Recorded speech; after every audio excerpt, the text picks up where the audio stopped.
Nung unang panahon sa aklat ng kronika, matatagpuan isang hari ng Huda, may takot sa puso gaya ng sinuman. Ngunit walang pag-aalinlangan, siya'y lumuhod, tumawag kay Yahweh, kanyang idinulog ang kalaban niya'y kay dami. Diyos ay tumugon, sa kanya'y sinabi, Hosapat, huwag kang matakot. Sila'y nag-ayuno, sabay na nagpupuri, lahat ay sama-sama, pati na ang hari. Patnubay ni Yahweh, sa kanya'y namalagi, kung ilang panalangin, banta ay napawi. Gising na bayan, tayo'y magkaisa, oras na laan, wag nang sayangin pa. Magpakatatag at manalangin na, kay Jesus na siyang tanging pag-asa.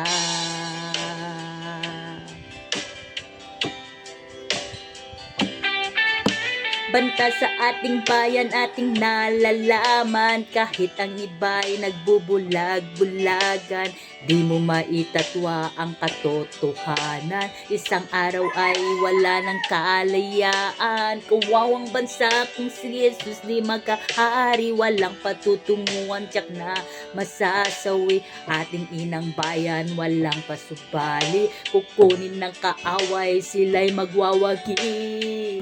Gising na bayan, tayo'y magkaisa, oras na laan, wag nang sayangin pa. Magpagkatatag at manalangin na, kay Jesus na siyang tanging pag-asa.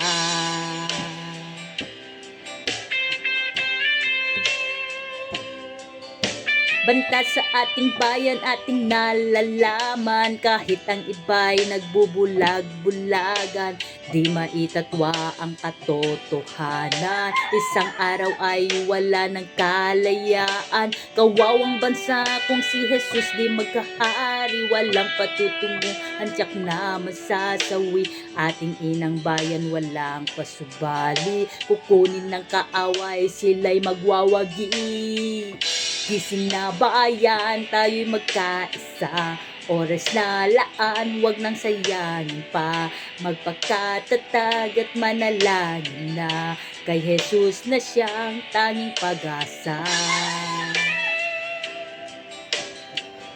Gising na bayan, tayo magkaisa, oras na laan, wag nang sayangin pa. Magpagkatatag at manalangin na, kay Jesus na siyang tanging pag-asa.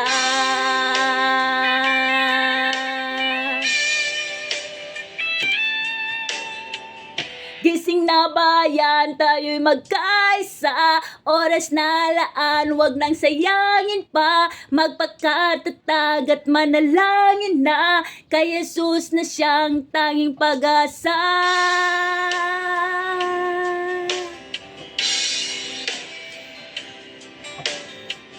Gising na bayan, tayo'y magkaisa, oras na laan, wag nang sayangin pa. Magpagkatatag at manalangin na, kay Jesus na siyang tanging pag-asa.